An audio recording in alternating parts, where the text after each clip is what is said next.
Je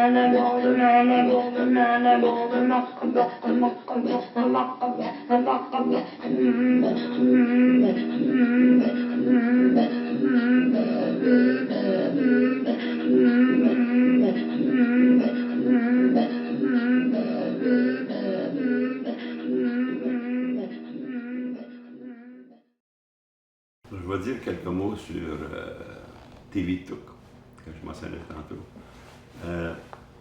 Le 6 juin dernier, donc 2022, TV Took a été nommé comme 11 autres personnes du Québec à l'ordre des arts et des lettres du Québec.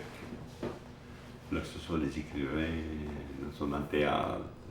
Et lui, c'est parce que TV est un chasseur professionnel, mais aussi est un artiste qui a fait des gravures dans les années 70. Il avait été le village de George River. Il avait recommandé qu'il aille étudier comment faire la gravure à Pouvier-Netouk, sur la côte est de la baie du Thon. Puis il a développé toute une expertise. Comment faire ça. Puis c'est vraiment sur sa vision du monde. Puis il y a un livre, une autobiographie qui a été publiée en 2008. Il m'avait demandé, que je l'avais rencontré, puis en 2000, il m'avait demandé de rester avec lui, puis elle allait me raconter sa vie. Le peu d'institut que j'avais, il est perdu. Fait que j'ai demandé à l'Institut culturel à Batak, l'Institut culturel des Inuits, à Robbie Watt, qui était le président. J'ai dit à Robbie, je vais vous trouver de l'argent au sein du ministère, inquiétez-vous pas, s'il pouvait aller l'interviewer. Fait que, il fait un paquet d'entrevues sur sa vie, sur ce qu'il avait à dire. Et puis, ça a été traduit ensuite en français, en anglais. Et puis, ils ont mis des photos, mais ce soit le choix de TV, des photos que lui veut. Moi, j'avais ma collection, je pouvais choisir ce qu'il voulait. C'est son livre. Sinon, on va faciliter que ce livre-là sorte. Et puis, en fin de compte, il y a eu, en 2008, est sorti. Il y a eu le premier lancement a eu lieu dans sa communauté. J'avais mentionné à la TV, il faut que tu signes ton nom à l'intérieur de chaque livre. Parce que les gens vont se rappeler que c'est toi l'auteur. Oui, c'était mis une table avec un crayon, puis il signait à syllabique son nom. Ensuite, on a eu l'autre lancement à Montréal, au Salon du Livre de Montréal. Là, il y avait du monde, pas à peu près. Fait que, une dizaine d'Inuits sont venus, sa famille, etc. Puis il y a eu une cérémonie de présenter l'artiste. Et puis les gens sont allés acheter son livre, puis ils écrivaient. Chaque livre était signé par TV. Ce livre-là, à un moment donné, c'était vendu complet, il n'avait plus. Il n'a plus capable de s'en procurer. Et puis dernièrement, comme je mentionnais tantôt, il a été nommé à l'Ordre des arts et des lettres du Québec. Et la Société de l'Institut culturel de Batak a réimprimé, réédité, je dirais, son livre. On a rajouté des photos, on a rajouté des cartes géographiques, on a rajouté du matériel. Mais l'essentiel n'a pas changé. Tout ce qu'il avait, lui avait dit n'a pas changé. Si on a rajouté plus de photos, puis c'est correct. Ça donne une meilleure idée de comment était le pays. Alors, comme je mentionnais tantôt, le 6 juin dernier, il y avait lieu à Montréal la présentation des nouveaux compagnons de l'Ordre des arts et des lettres du Québec, dont TV Took a été nommé. Alors, il est descendu à Montréal avec ses filles, Lucina et Sarah. Et puis, quand j'ai su ça, on m'a informé que TV allait être à Montréal. Je suis allé à Montréal avec mon épouse à revoir TV. Alors, je vais vous montrer une photo qui a été prise dans la chambre de TV, qui est excellente. Et puis, je l'ai envoyé à plusieurs amis. Puis, l'une qui m'a répondu a dit « On voit, Donna, le respect que tu as pour lui, puis l'amour que TV a pour toi. » Ça, c'est 55 ans, là. C'est pas n'importe quoi. Puis, c'est deux individus. Lui est Inuit, moi, je suis pas Inuit, je suis Québécois. Puis, ça a passé 55 ans, c'est beaucoup, là. C'est énorme. C'est une très belle photo.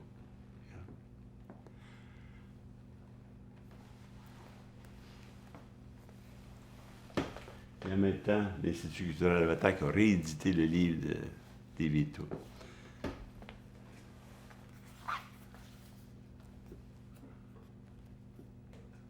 Alors, on voit la Alors, quand j'ai parlé à l'Institut culturel de Lavatac, on a dit on a changé la photo de la page couverture. Elle m'a décrit. Oh oui, ça c'est une photo que j'avais prise de son fils Atamé qui pleure. Il y a peut-être 3 ans. Et puis avec TV. On réédité ça. Je suis très content. Ça vaut vraiment la peine de le lire. C'est vraiment très bien fait.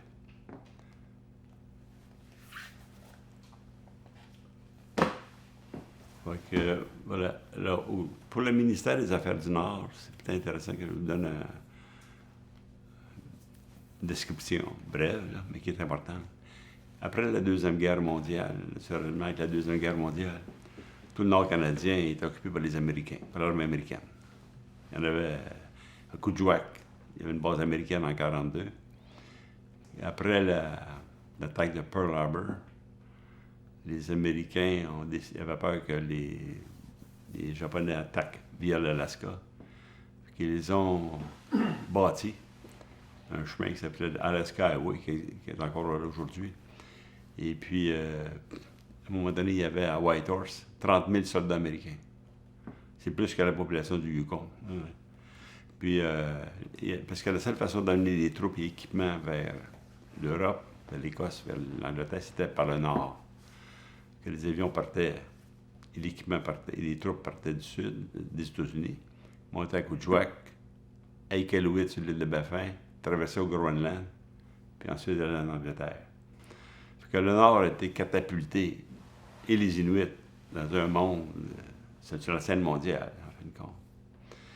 Et puis tout le territoire, comme je mentionnais tantôt, est occupé par les Américains. Donc, les États-Unis devenaient un peu la force économique de tout le territoire. Ils ne fêtaient pas le 1er juillet, ils ont fêté le 4 juillet. Tu vois que le territoire allait.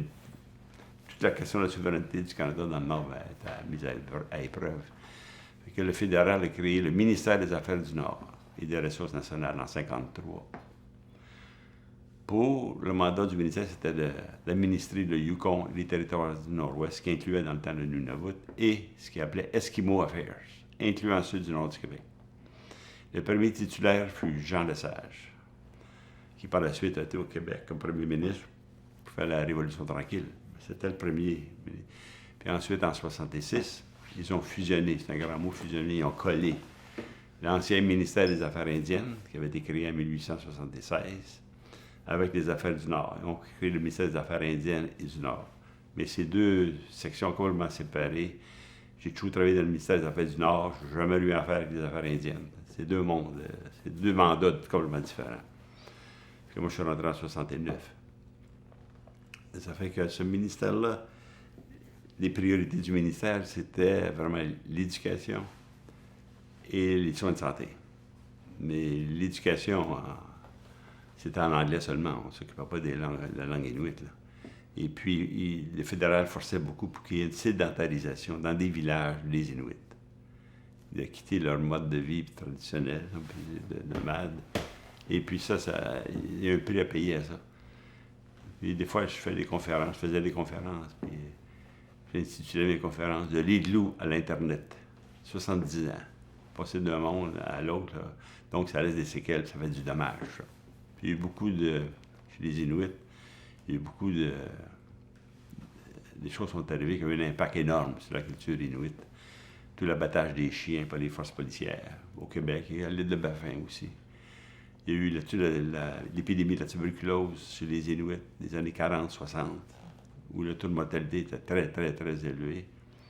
Et puis, ils envoyaient les Inuits les envoyaient en fin de compte dans 85 places différentes au Canada. Dans les sanatoriums. Souvent, il y en a sont décédés, les familles n'ont pas été informées. Encore aujourd'hui, c'est une grande préoccupation des Inuits. Ils ont mis sur le pied un projet qui s'appelle Nanilavut. Ça veut dire Let's Find Them, trouvons-les, pour retrouver ces gens-là. Je travaille un peu sur ce projet-là pour les Inuits. Ils m'ont demandé de leur donner un coup de main. Donc, il y a beaucoup d'impact. Donc, c'est une société qui a été bien ébranlée. C'est beaucoup de changements en peu d'années. Puis avec l'Internet, avec l'arrivée des nouveaux moyens de communication, là, ça crée ces problèmes-là. Mais à mon avis, c'est un peuple qui a passé une culture très forte, parce qu'il n'aurait plus un aujourd'hui. Avec les conditions de vie qu'ils avaient, il fallait vraiment être des vrais ingénieurs pour survivre là-dedans. Fait qu'ils vont y passer, mais ça a des séquelles, surtout les jeunes qui se cherchent là-dedans. Quel est l'avenir d'un jeune à George River? Je ne sais pas, il n'y a pas d'emploi. C'est pas parce que tu es Inuit, tu es chasseur. C'est un métier, ça, la chasse. Fait que, il y a des défis assez importants. En tout cas, dans le ministère, par la suite, à un moment, on se souvient qu'en 1984, le pape Jean-Paul II était venu au Canada. Puis il devait aller visiter les Autochtones à Fort Simpson, dans les territoires du Nord-Ouest. Cet endroit-là avait été choisi parce que c'est un endroit de cérémonie par les Premières Nations, par les Métis et les Inuits. Il avait décidé que c'est là que Jean-Paul II irait. Puis il n'a pas pu atterrir en 1984 à cause, c'était au mois de septembre, puis la brume était là, puis ils n'ont pas pu atterrir. Puis le pape avait dit, je vais revenir, finir mon voyage. Puis en 1987, à la fin du voyage aux États-Unis, il était aux États-Unis, puis le premier ministre Brian Mulroney l'a invité à venir au Canada, terminer son voyage. Les voyages comme ça, c'est organisé par le ministère des Affaires étrangères, d'habitude. C'est une question de protocole de sécurité.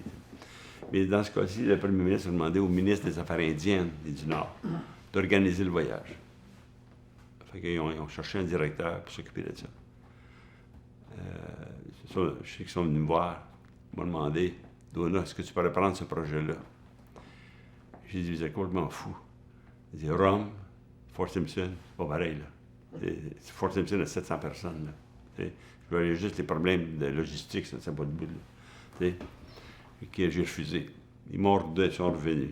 Ils m'ont demandé, mon sous-ministre m'a demandé. J'ai dit, écoute, je vais y penser en fin de semaine, je vais vous donner ma décision finale lundi. Puis là, on va arrêter ça. Puis en fin de semaine, j'ai réfléchi, bien sérieusement. Et puis, il y avait deux raisons pour lesquelles j'ai accepté. J'avais les conditions, mais il y avait deux raisons pour lesquelles j'ai accepté. Un, c'est quand je vais rencontrer un pape, moi.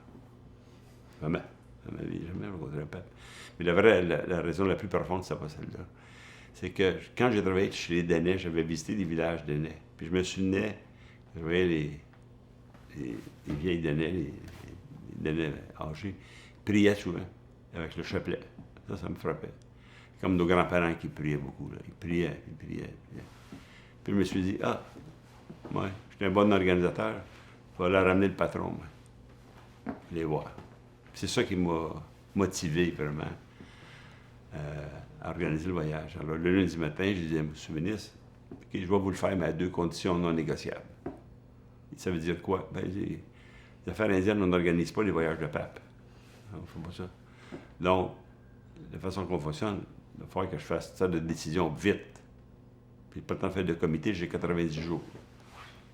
Mais ça fonctionne. Puis, tout ce que je fais, vous me couvrez. Ça veut dire quoi? Je ne sais pas. En tout cas, on va...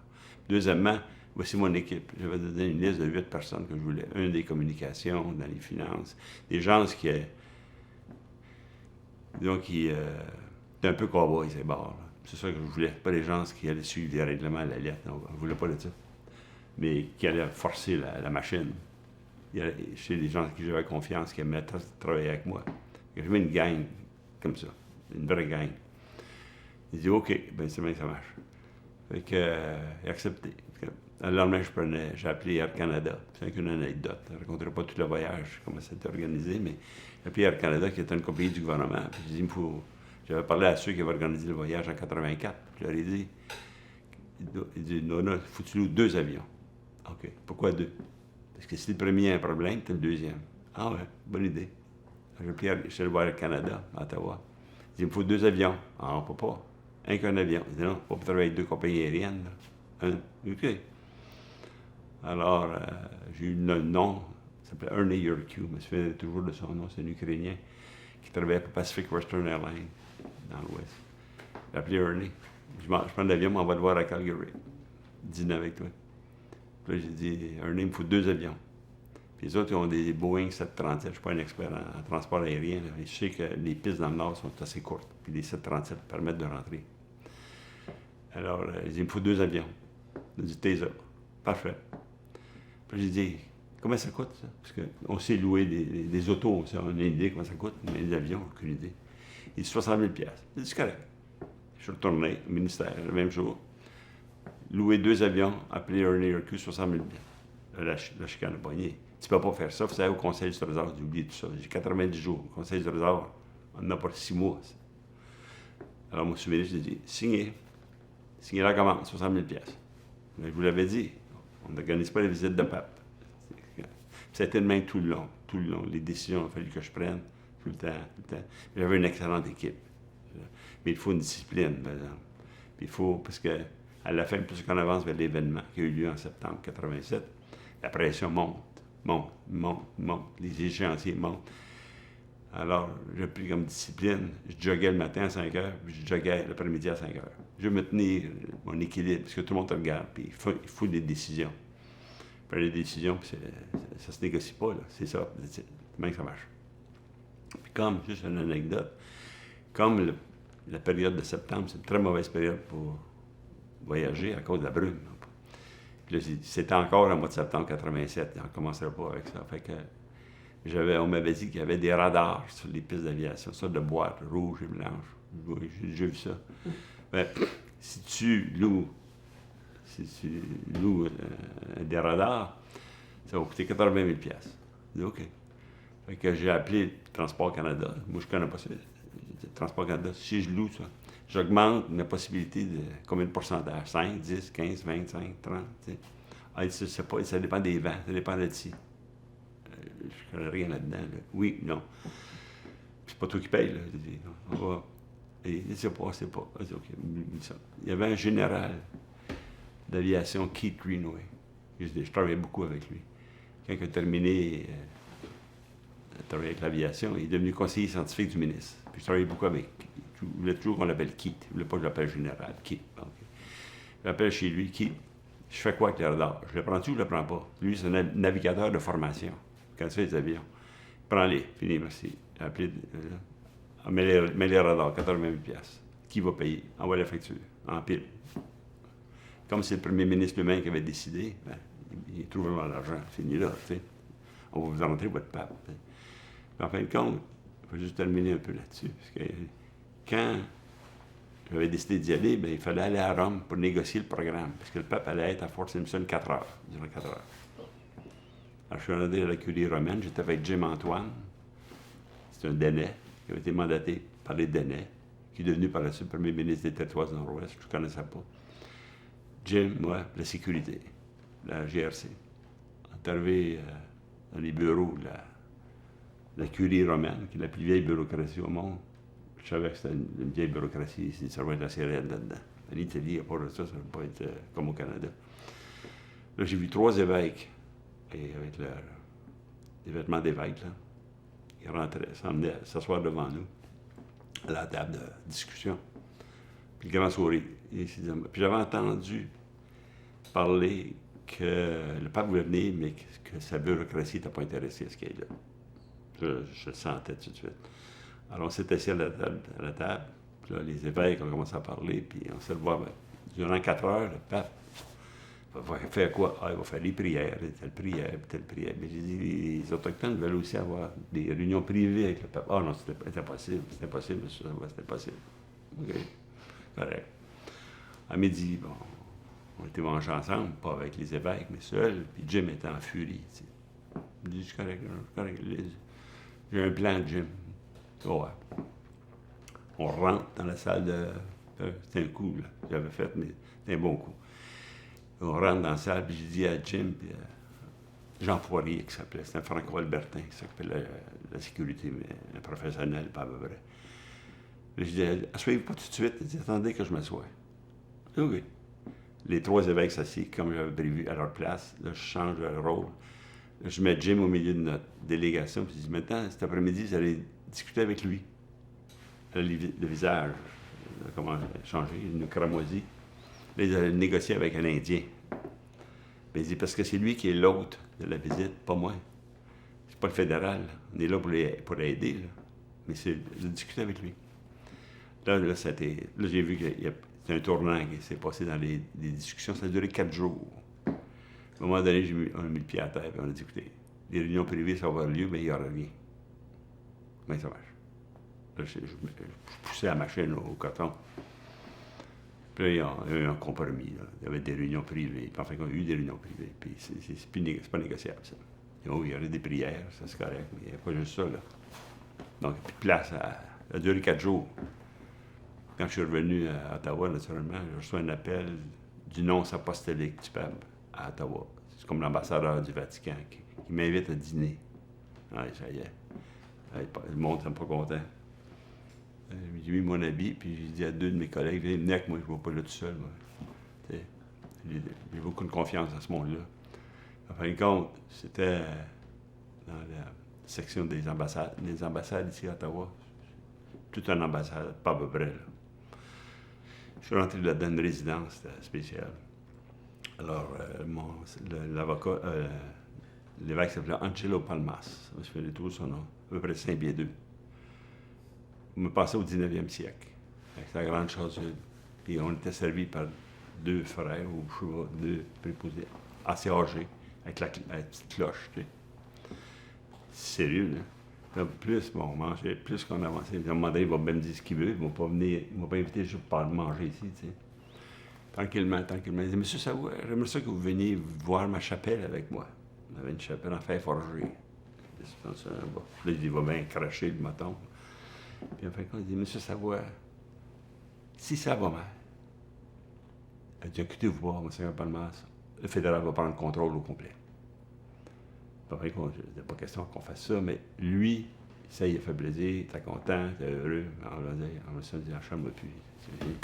Mais j'ai toujours surveillé le gars. Il a beaucoup de ma confiance, tu sais. On n'aurait pas fait ça parce qu'il n'y a aucune idée de ce que c'était les Autochtones. Zéro. C'est sûr qu'il était un peuple inférieur. Il ne disait pas comme ça, mais l'attitude et les questions qu'il avait posées, c'était ça. Fait que j'ai dit, non, on va s'occuper de tout. Puis j'ai dit à Jim, je n'ai pas raconté ça, Jim l'aurait tué. Il dit, Jim, on va faire une entente, toi et moi. Moi, je t'amène le pape à Simpson, puis une fois qu'il est là-bas, c'est tes affaires à toi. On ne t'interviendra pas. On n'interviendra pas dans le 4 heures. L'État n'a rien à faire dans la religion. C'est pas nos affaires. Ça, c'est votre.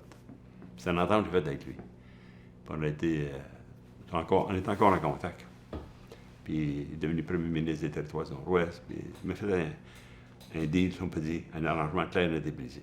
Pas là pour te dire quoi faire. Vous savez ce que vous avez à faire. Fini là. Ça a été un succès. Et on a travaillé ensemble jusqu'à la fin. Puis quand j'étais dans l'avion du pape, parce que une anecdote, c'est que le ministre, Bill McKnight, j'allais le briefer de temps en temps, puis vite, pas grand temps, ça va dire pas 3 heures, 15 minutes. Voici où ça en est. Puis je continuais mon travail. Il me dit, à un moment donné, c'est Mme Sauvé qui était gouverneur général du Canada. Il dit, peux-tu te débarrasser de Mme Sauvé? J'ai dit, ça c'est votre problème, pas le mien. J'avais répondu, ben, ça c'est votre... Il est parti à rire, arrange-toi. En fin de compte, dans les faits, au mois de septembre, moi j'étais dans l'avion du pape. On avait été le chercher à Détroit. Le ministre avait son avion, Mme Sauvé avait son avion. C'était 3 avions. Là. Ça allait à Fort Simpson. Ça ne s'entend pas mon problème. Moi, je suis dans l'avion du pape, on va rentrer. Bon. En fin de compte, c'était une très belle journée, il n'y a pas eu de brume. C'était un grand succès, je suis très, très, très content. Et puis, mon épouse avait... C'est pas en différé, c'était direct, là. Et puis, elle avait pas imprimé, enregistré toutes les émissions. Ça a duré 4 heures, cette affaire-là. Puis, quand j'étais dans l'avion du pape, je me souviendrai toujours de ça. Puis, moi, j'avais du monde à Fort Simpson qui attendait, qui travaillait pour moi, pour voir si tout était correct. Quand la porte de l'avion est ouverte, c'est moi qui est le premier, parce que je fais des signes à mon équipe en bas. Mais j'avais oublié qu'il y avait un diffuseur haute qui filmait en direct. Puis que les gens se sont dit, on n'a pas vu le pape, on a vu toi. Ah, j'ai dit, c'est vrai, j'ai oublié complètement qu'il y avait un diffuseur haute. J'ai dit, peut-être plus populaire que Céline Dion, 1,5 milliard de personnes. Puis le pape, en fait, il voulait sortir, puis il poussait en arrière. Je me souviens de tout. Bon, on l'a laissé passer, naturellement. Mais pour un 7-8 secondes, il poussait. Je le vois, sentait, il poussait autour de là. C'est le plus gros projet que j'ai organisé, puis je ne le ferai pas 2 fois parce que c'est fou. Il faut être fou, braque. Mais j'étais content. Puis quand j'ai revu les vieilles d'aînés qui sont venus proches du pape, puis je voyais le rôle comme la GRC sont très stratèges. Donc, au lieu de repousser les gens, ils les amenaient vers le pape. Il dit, les autres, ils savent comment gérer les foules. Il était à 4 policiers, c'est tout. Ils savaient gérer la foule. J'ai appris beaucoup d'eux autres. Comment, en fait, compte, je voulais juste faire une anecdote là-dessus, mais c'était... on était amené à faire toutes sortes de choses. Puis ça, c'était... Et ma connaissance des données m'avait aidé beaucoup à comprendre le monde. Puis, en fait, compte, c'était un très beau projet. En fait, ensuite, les Inuits du Québec ont déposé un projet au fédéral pour créer un gouvernement régional au Nunavik. Avec une loi du gouvernement du Québec. C'est ce qu'il avait décidé. Puisque c'est le Québec qui gère les territoires, etc. Le fédéral, tout ça comme territoire, c'est une réserve indienne, c'est un aéroport. C'est les provinces qui ont juridiction sur les ressources. Et puis donc, j'étais un négociateur fédéral en chef. On était deux personnes de mon équipe. Il y avait 3 du Québec, 3 Inuits. Puis on a élaboré le projet d'avoir un gouvernement régional. Mais encore là, ma connaissance des Inuits, comment ils pensaient, c'était très, très, très utile, puisque les négociateurs Inuits, c'était 3 Inuits. Puis le Québec, les autres changeaient souvent. C'était un peu, des fois, pour 6 mois, ensuite, ils changeaient de négociateur, donc ça ralentissait un peu les choses. Néanmoins, il y avait le dernier qu'il y a eu, lui, il connaissait le Nord. Fait que c'était plus des discussions que des négociations. Je dirais que 15% c'était des négos. Le reste, c'était vraiment, on travaillait ensemble, tu sais. Puis on a élaboré tout le projet d'avoir un gouvernement régional du Nunavik. Ça s'en vient, là. C'est toujours long, ces affaires-là, mais je trouvais ça fort, fort intéressant. On nous amène dans des rôles comme ça. Mais la connaissance des Inuits, pas seulement la connaissance au niveau de la quantité, mais de la façon qu'ils pensent, la façon qu'ils abordent les projets, les sujets, ça aide beaucoup à faire avancer les bons projets. Comme ça. Bon, en fin de compte, j'ai pris ma retraite en 2006, comme je mentionnais tantôt. J'étais à 37 ans, je suis bien content. Puis par la suite, 2 ans après, les Inuits m'appellent. La Société Machiavélique. Ils me disent, Donat, viendrais-tu travailler avec nous autres? Je dis, OK, vous allez me donner un coup de main sur des projets, sur des choses que vous voulez que je regarde, tu sais. Mais je n'allais pas dans leur bureau, c'est plutôt comme conseiller, tu sais. En fin de compte, à un moment donné, j'ai dit au président Peter Tamé, 1 an après, j'ai dit, quand je vais à Montréal, ce que je vois dans les rues, c'est beaucoup d'Inuits en difficulté ou itinérants. Ça, je le vois souvent. Puis je suis né à Montréal, je connais Montréal. Il dit, je vois ça souvent. Puis des femmes, puis des hommes, puis de plus en plus. Puis il dit, aucun service pour eux autres. Rien. Oublie ça. Pour les Autochtones, ils ont 0. Ils étaient logés dans un sous-sol d'une vieille bâtisse dans le quartier chinois. J'avais été là, voir ça. Ça n'avait pas de bon sens. Tu n'aurais pas mis ton chat, là, ton chien, là. C'était bruyant. C'était... de tout à coup, l'installation de la circulation d'air, ça n'arrêtait pas de bout.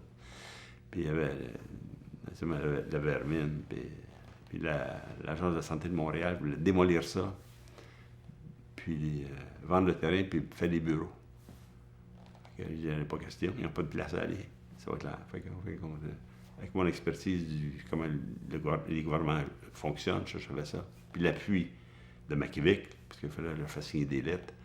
On a levé la vapeur. On était dans les journaux, en même temps, plus personne. Les gouvernements n'aiment pas ça, être l'objet dans les journaux, ça je le savais. Fait qu'on a joué toutes ces cartes stratégiques-là. En fin de compte, on a eu des ententes avec eux autres. On a ouvert un refuge et un centre de transition en juillet 2016 qui a coûté 7 millions au gouvernement du Québec. Là-dedans, il y a pour la nuit un refuge, un étage pour les femmes, un étage pour les hommes. Et ensuite, il y avait 16 chambres de transition où tu peux rester 3 ans. Mais tu dois suivre les programmes, soit pour ton problème d'alcoolisme, soit de n'importe quoi. Puis il y a des spécialistes qui t'aident. Ça existe encore. Là. Puis ça, c'était... je suis bien content. Je rencontrais des Inuits des fois dans les ruelles. Puis comme je me débrouillais encore un peu en langue inuit, ben, je parlais. Puis comme je sais comment ils pensent, mais ça aidait beaucoup. Il y a beaucoup confiance en moi. Puis ils se demandaient où j'avais pris la langue. Je restais dans le village. Puis naturellement, il faut expliquer d'où on vient, pourquoi on a appris ça. Puis créer un lien de confiance avec eux. Puis on a pu avancer beaucoup, beaucoup plus. Voilà. On n'est pas là pour donner des sandwichs ou une paire de mitaines. Là. C'est plus travailler à un autre niveau. Fait que ça, j'étais... En 2010, là, j'ai pris ma... 2018, j'ai arrêté. Après 10 ans, c'était ma deuxième retraite. Là. Mais ça continue, il y a des gens qui s'occupent de ce projet-là.